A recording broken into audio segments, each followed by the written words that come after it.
Othello Othello হল নাটকের প্রধান চরিত্র এবং জন্মসূত্রে একজন মুর অর্থাৎ কালো চামড়ার মানুষ। সে হল একজন বীর যোদ্ধা। ডেসডিমোনা ডেসডিমোনা হল ভেনিসের সেনেটের ব্রাবানশীয়র মেয়ে এবং ওথেলোর স্ত্রী।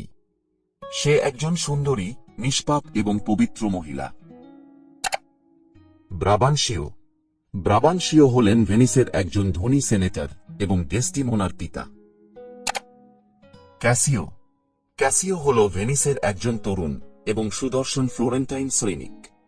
সে ওথেলো এবং ডেসডিমোনা দুজনেরই বন্ধু।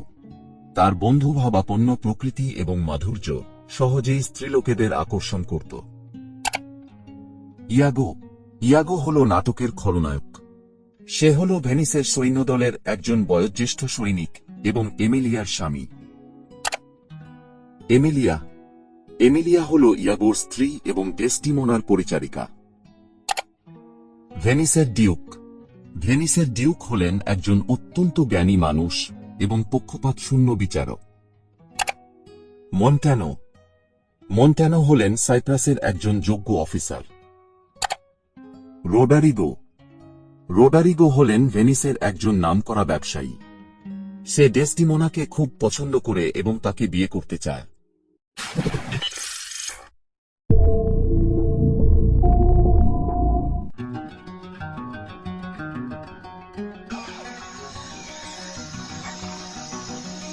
বহুদিন আগের কথা। ভেনিসে একজন ধনী সেনেটর বাস করতেন। তার নাম ছিল ব্রাবানশীয়। তার একটি সুন্দরী মেয়ে ছিল, যার নাম ছিল ডেসডিমোনা। তার দেশের অনেক সুন্দর সুন্দর যুবক ডেসডিমোনাকে বিয়ের প্রস্তাব দিয়েছিল, কিন্তু ডেসডিমোনা পছন্দ করত একজন কৃষ্ণবর্ণ বা কালো চামড়ার মুরকে, যার নাম ছিল ওথেলো। ওথেলোকে ডেসডিমোনার বাবাও খুব পছন্দ করত। এই ওথেলো ছিল এক দুঃসাহসী যোদ্ধা। তুর্কিদের সঙ্গে ভয়ঙ্কর যুদ্ধে সফল হওয়ার পর তাকে সেনাপতি পদে উন্নীত করা হয়েছিল। তারপর থেকে সে সারা দেশের মানুষের কাছে প্রশংসা আর সম্মানের পাত্র হয়ে উঠেছিল। সেই সময় ভেনিসে একজন নামকরা ব্যবসায়ী বাস করত, যার নাম ছিল রোডারিগো। রোডারিগোর টাকা পয়সা ও ধন দৌলতের কোনো অভাব ছিল না। সে ডেসডিমোনাকে খুব পছন্দ করত এবং তাকে বিয়ে করতে চাইত। তাই সে বারবার তার বিবাহের প্রস্তাব ইয়াগোর মাধ্যমে পাঠাতে থাকে। আর একই সাথে রোডারিগো ইয়াগোকে অনেক টাকা পয়সা ও বিভিন্ন উপহার দিত, আর সেগুলো ডেসডিমোনার কাছে পাঠিয়ে দিতে বলত। কিন্তু ইয়াগো ছিল খুবই ধূর্ত প্রকৃতির মানুষ। সে এই উপহারগুলো ডেসডিমোনাকে না দিয়ে সেগুলো সে নিজের কাছেই রেখে দিত। ওথেলো ভ্রমণ করতে ভালোবাসত, আর মাঝে মধ্যেই ব্রাবানশীয় ওথেলোকে তাদের বাড়িতে আমন্ত্রণ করত তার সেই দুঃসাহসিক অভিযানের গল্পগুলো শোনার জন্য। এসব গল্পে ডেসডিমোনা এতটাই মুগ্ধ হয়ে যেত যে কোনো কাজ থাকলেও সে তাড়াহুড়ো করে সেটা সেরে ফেলে ওথেলোর গল্প শোনার জন্য ফিরে আসত। এইভাবেই তারা একে অপরের প্রেমে পড়েছিল। ডেসডিমোনা জানত যে তাদের এই বিবাহকে কেউ কোনোদিনও মেনে নেবে না। তাই একদিন তারা গোপনে বিয়ে করে ফেলল, আর তারা ঠিক করল যে তাদের এই বিবাহকে গোপনে রাখবে। কিছু সময় পর ওথেলো ও ডেসডিমোনার বিবাহের ব্যাপারটা ইয়াগো জেনে গেল। ইয়াগো দেখল এটাই তার সুযোগ ওথেলোর সাথে বদলা নেওয়ার। ইয়াগো ওথেলোকে নিজের শত্রু বলে ভাবত। এর পেছনে একটি বিশেষ কারণ ছিল।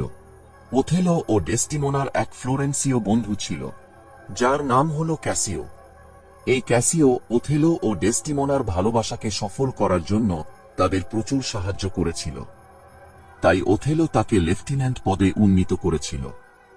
কিন্তু এর ফলে ইয়াগো খুবই রেগে গিয়েছিলেন। এই পদের জন্য সবথেকে বেশি আমি যোগ্য ছিলাম, কিন্তু ওথেলো আমার সাথে বিশ্বাসঘাতকতা করেছে। তাই আমি ওথেলো, ক্যাসিও ও ডেসডিমোনা এই তিনজনের থেকে খুব তাড়াতাড়ি প্রতিশোধ নেব। ওথেলো ও ডেসডিমোনার বিবাহের কথা জানার পর ইয়াগো রোডারিগোর কাছে গিয়ে তাকে উত্তেজিত করার জন্য বলল যে, তুমি শুনেছ, ওথেলো ডেসডিমোনাকে বিয়ে করে নিয়েছে। তাই এখন আমরা যদি কোনোভাবে তাদের সংসার ভেঙে ফেলতে পারি, তাহলে আমার প্রতিশোধ নেওয়াও হবে এবং তুমি তোমার প্রাণের থেকেও প্রিয় ডেসডিমোনাকেও পেয়ে যাবে। তাই আমার কথা মন দিয়ে শোনো। ওথেলো যে ডেসডিমোনাকে বিয়ে করেছে এটা ডেসডিমোনার বাবা ব্রাবানশীও জানে না। আমরা ডেসটিমোনার বাবার কাছে যাব এবং এই ব্যাপারটা তাকে জানাব। তাহলে তিনি তাদের উপরে চটে যাবেন এবং ওথেলোকে শাস্তি দেওয়ার ব্যবস্থা করবেন। পরিকল্পনা মতো তারা দুজনে ব্রাবান্সিওর বাড়ি গেল এবং তাকে এই কথাটা জানাল। প্রথমে ব্রাবান্সিও তাদের কথা বিশ্বাস করলেন না। পরে তিনি তাদের কথা বিশ্বাস করতে বাধ্য হলেন। সবকিছু জানতে পেরে ব্রাবান্সিও কিছু লোকজন সাথে নিয়ে ওথেলোর বাড়ির দিকে এগিয়ে যেতে লাগলেন। তখন ইয়াগো তার বিশ্বাস ধরে রাখার জন্য ওথেলোর পাশে গিয়ে দাঁড়াল। ওথেলো দেখতে পেল যে অনেক লোকজন জড়ো হয়ে তার বাড়ির দিকে এগিয়ে আসছে। এসব দেখে ওথেলো তরবারি বের করল, কিন্তু হঠাৎ সেখানে একজন দূত এসে জানালেন যে ডিউক অফ ভেনিস তাকে যত দ্রুত সম্ভব তার দরবারে উপস্থিত হওয়ার জন্য আদেশ দিয়েছেন। ব্রাবান্সিও যখন ওথেলোর সামনে গেল, তখন ওথেলো ব্রাবান্সিওকে জানাল যে ডিউক অফ ভেনিস তাকে যেতে বলেছেন। তখন ব্রাবান্সিও এবং ওথেলো দুজনেই ডিউকের দরবারে গেল। ব্রাবান্সিও ভেনিসের ডিউককে জানালেন যে ওথেলো আমার একমাত্র সরল এবং নিষ্পাপ মেয়েকে জাদুমন্ত্রের দ্বারা মন্ত্রমুগ্ধ করে আমার কাছ থেকে চুরি করে নিয়ে গেছে। এরপর আপনি দয়া করে ওথেলোর বিচার করুন। এরপর ডিউক অফ ভেনিস ওথেলোকে আত্মপক্ষ সমর্থনের অনুমতি দেয়। তখন ওথেলো বলল যে আমি আমার যুদ্ধের সংগ্রামী গল্পগুলো ডেসটিমোনাকে শোনাতাম এবং সে এগুলোর প্রেমে পড়ে আমাকে প্রেমের প্রস্তাব দেয়। আমিও তার প্রস্তাবে সাড়া দিয়ে তার সাথে বিবাহ বন্ধনে আবদ্ধ হই। এদিকে সেই সময় ডেসটিমোনা ডিউকের দরবারে এসে হাজির হয় এবং ওথেলোর কথাকে সমর্থন করে বলল যে ওথেলো একদম ঠিক বলছে। আমি ওর গল্পগুলো শুনে মুগ্ধ হই এবং ধীরে ধীরে আমি ওর প্রেমে পড়ে যাই। তাই আমি ওকে বিবাহ করি। এতে ওথেলোর কোনো দোষ নেই। এরপর ডিউক অফ ভেনিস ব্রাবান্সিওকে বুঝিয়ে শুনিয়ে এই ব্যাপারটা এখানেই মিটিয়ে দেয়। তারপর ডিউক ওথেলোকে ডেকে বললেন যে তাকে এখনই সাইপ্রাসে যুদ্ধে যেতে হবে, কারণ তুর্কিরা এক বিশাল নৌবহর সাজিয়ে যুদ্ধের জন্য রওনা হয়েছে, আর তারা ভেনেশীয়দের কাছ থেকে সাইপ্রাস দ্বীপ পুনরায় উদ্ধার করার জন্য দ্বীপের দিকে এগিয়ে আসছে।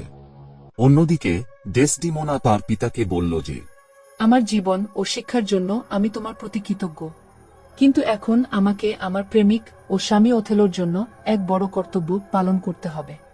ঠিক যেমনভাবে বহু বছর আগে আমার মা তোমাকে পছন্দ করেছিল, তার পিতার চেয়েও তোমাকে বেশি গুরুত্ব দিয়ে। এই কথা শুনে ব্রাবান্সিও রেগে গিয়ে ওথেলোকে বললেন যে একে আমার কাছ থেকে অনেক দূরে নিয়ে যাও। আমি এর মুখ আর দেখতে চাই না। আর আমি ঈশ্বরকে ধন্যবাদ জানাই যে আমার আর কোনো সন্তান নেই, নয়তো ডেসডিমোনার এই ব্যবহার আমাকে স্বেচ্ছাচারী করে তুলত এবং আমি তাদের পরিত্যাগ করতে বাধ্য হতাম। আর সাবধান থাকবে, কারণ যে মেয়ে তার বাবাকে ঠকিয়েছে সে হয়তো তোমাকেও ঠকাতে পারে। এই কথা শুনে ডেসটিমোনা তার বাবার উপর প্রচণ্ড রেগে গেল।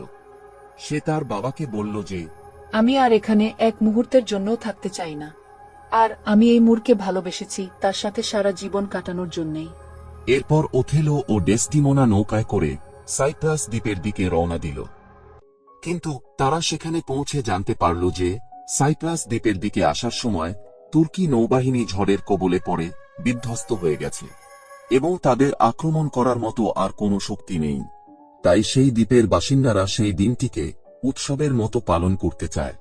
সেই দিন সন্ধ্যায় উৎসবে ওথেলো ক্যাসিওর উপর দায়িত্ব দিল যে সৈন্যরা যাতে অতিরিক্ত মদ না খায় সেই দিকে লক্ষ্য রাখতে।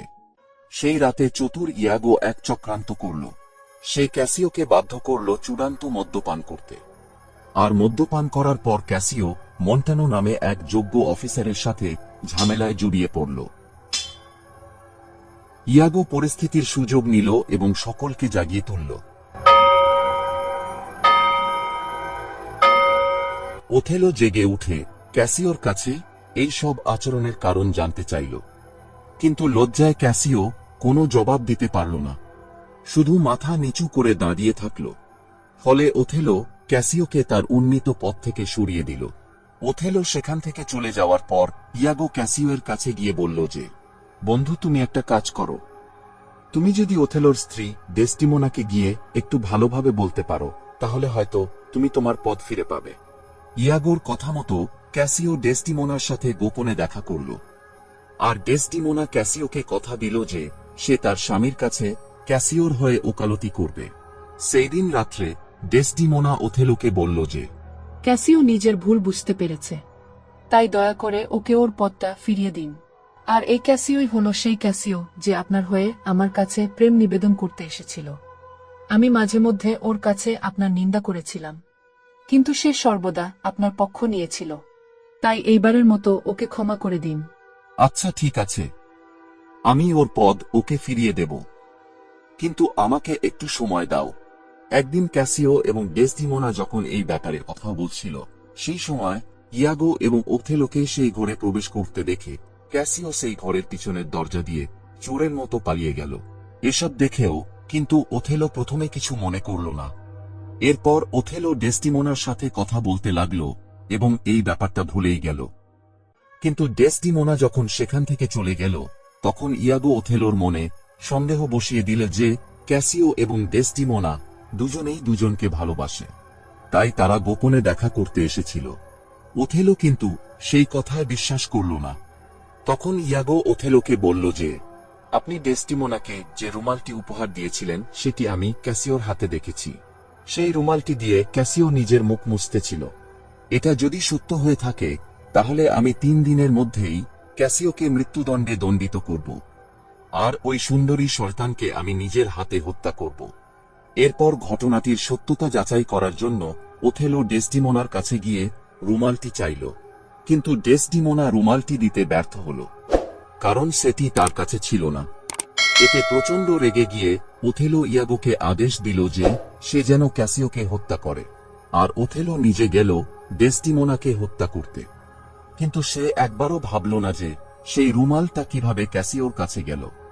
ঘরের ভিতর গিয়ে ঘুমন্ত অবস্থায় থাকা ডেসডিমোনাকে হত্যা করে ওথেলো। তারপর আহত ও রক্তাক্ত অবস্থায় ক্যাসিও সেখানে উপস্থিত হয়। তার সঙ্গে আসে এমিলিয়া, মন্টানো এবং বন্দী অবস্থায় থাকা ইয়াগো। ডেসডিমোনার মৃত শরীর দেখে থাকতে না পেরে এমিলিয়া সকলকে সত্যিটা জানাল। ডেসডিমোনার কোনো দোষ নেই। আমি ইয়াগোর কথায় বাধ্য হয়ে ডেসডিমোনার ঘর থেকে রুমালটা চুরি করে ক্যাসিওর ঘরে রেখে দিয়েছিলাম। ডেসডিমোনা ও ক্যাসিও পুরোপুরি নির্দোষ। এই কথাটি শোনার পর নিজেকে একজন খুনি ভেবে ওথেলো নিজেও আত্মহত্যা করে। এই অপরাধের জন্য ইয়াগোকে কঠিন নির্যাতন সহ মৃত্যুদণ্ডে দণ্ডিত করা হয়। কিন্তু ভেনিস বিশিষ্ট সেনাপ্রধানকে হারিয়ে বিলাপ করতে থাকে। ইংরেজি সাহিত্যের এমন স্বাদ বাংলায় পেতে হলে চ্যানেলটিকে সাবস্ক্রাইব করে পরিবারের মেম্বার হয়ে যাও। Thank you so much and always remember, knowledge with sharing.